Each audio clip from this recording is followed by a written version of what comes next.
Ahojky, dnes si ukážeme glamour, ktorý je vhodný aj na deň, aj na večer, takže ho vôbec nemusíte meniť, nosiť extra produkty so sebou, jednoducho sa ráno namalujete a môžete ísť kľudne hneď aj do kina, na večeru, na večierok, to je jedno, proste taký vhodný glamour, čo sa hodí aj na deň, aj na večer.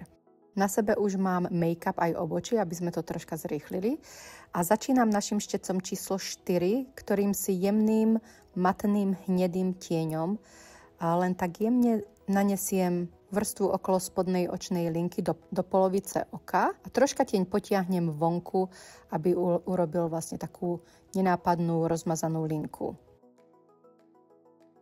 Potom hnedým tieňom s trblietkami si zapracujem tým istým štecom očný tieň do očných záhybov. A očný tieň nanášam viac menej od polovičky oka von, ako aj hore, tak aj dole. Týmto štecom nanášam viac menej len produkt, koľko ho chcem, pretože neskôr ho budem zapracovávať našim štecom číslo 3, ktorý je v podstate taký istý štetec, ale troška väčší. Takže štvorkou, ktorý je taký precíznejší, nanášam vrstvy, koľko ich chcem, aby som dosiahla tú určitú sítosť. No a potom vlastne našou trojkou zapracovávam tie hrany, aby to bolo jemnejšie. Na očnú linku idem použiť tzv. Cake eyeliner.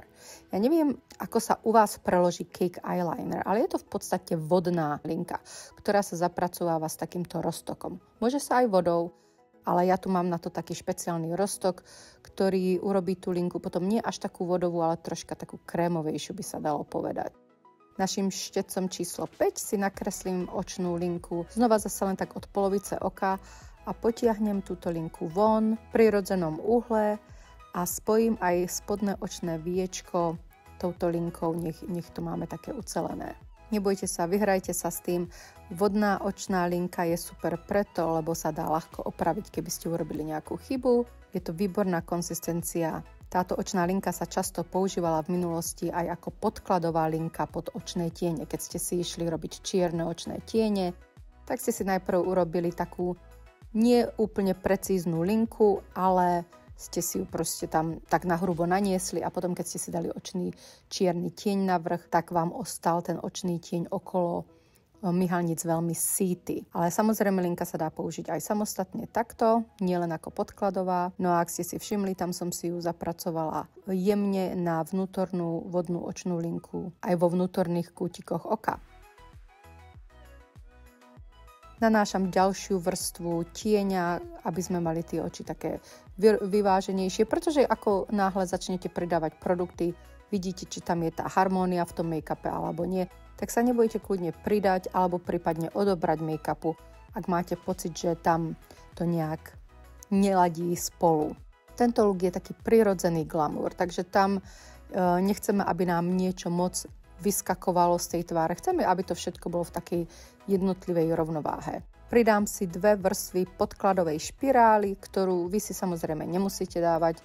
No a kým mi podkladová špirála schne, tak si nanesiem našu tekutú licenku a bázu v jednom Sunrise. A licenku nanášame ničím iným než našim štecom číslo 1, Master Blush Brush. Táto licenka sa nádherne nanáša a krásne vám tvár omladí. Vypočujte si, čo na ňu povie moja kamarátka, ktorú aj vy určite poznáte, Soňa Skoncová. Ten tekutý na tie lička, Kati, to je taký produkt, že to je ako dovidenia. Extrém, ten je môj akože úplne najobľúbenejší. No a Karin Kolárová z Nového času povedala zasa toto. A tá lícenka je úžasná, mám ju od rána, drží jak prikovaná, krásne líca, robí krásne odlesky, fakt sa vám to podarilo. Krásne recenzie máme samozrejme aj od vás. Momentálne nám beží akcia na našom e-shope do 14.11.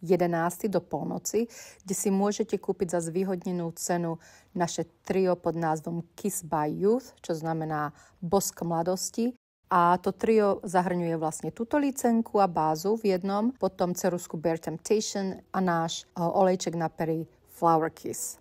Na pudrovú licenku použijem broskyňový odtieň, ktorý je veľmi taký jemnučký, nie je moc výrazný a krásne mi splynie s touto našou Sunrise, ktorá v tomto prípade slúži ako báza. Tento make-up mi troška pripomína taký make-up Victoria's Secret, čo vy na to. Keď bola teraz tá posledná prehliadka, tak mi pripadalo, že Candice Swanepoel mala taký podobný nejaký make-up. Licenku si dám aj na čelo, pretože tým nám krásne orámuje tie naše oči aj zo spodu, aj z vrchu a potom budú svietiť ešte viac. Vezmem si našu kontúrku Poutliner v otieni Blush Mirage. Riadne si ju zastrúham. Tento otieň je veľmi krásny, tiež taký mladistvý, nenápadný. S touto ceruzkou si môžete ohraničiť pery a takisto si ich vyplniť. Tieto naše ceruzky sú robené z rôznych olejov, veľmi veľa olejov a pigment. Môžete sa fakt s nimi vyhrať a budú vám pekne sedieť na perách.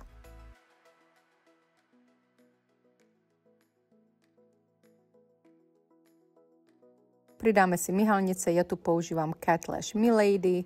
Sú také výraznejšie, ale nie sú moc dlhé, takže na vonkajšej strane sú hustejšie, na vnútornej radšie, ale tým, že nejdú moc vysoko do oka, tak s čiernou linkou vyzerajú veľmi pekne, lebo zvýraznia tú linku a nezakryjú potom tie očné tiene až tak, ako napríklad tie moje Majesty, ktoré viete, že sú moje najobľúbenejšie.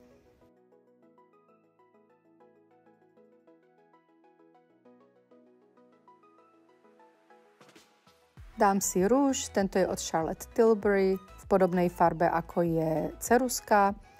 A tu by som mohla prestať a nechať celý look takto ako je, pretože si myslím, že je príjemný, nenútený, zvýrazní krásu, ale nie je ho moc proste na tej tvári.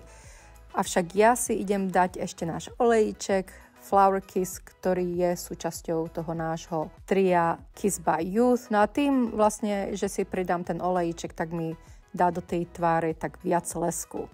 Potom aj tie líca, ktoré sú lesklé, vyzerajú lesklejšie. Aj ten očný tieň vyzerá lesklejšie, keď máte tie pery také šťavnatejšie. Keby ostali matné, je to tiež pekné, ale ak chcete mať taký lesklejší vzhľad, tak je dobré použiť ten lesk aj na pery, alebo teda náš olejček v tomto prípade. No a tu sa vyhrám troška s tými vlasami. Milujem tú moju ofinu novú, akurát sa s ňou stále ešte učím robiť. Takže toľko k tomuto glamúru, ktorý je vhodný aj na deň, aj na večer. Dúfam, že sa vám páči, dúfam, že ste si z neho niečo zobrali a my sa opäť uvidíme v budúcom videu. Čaute!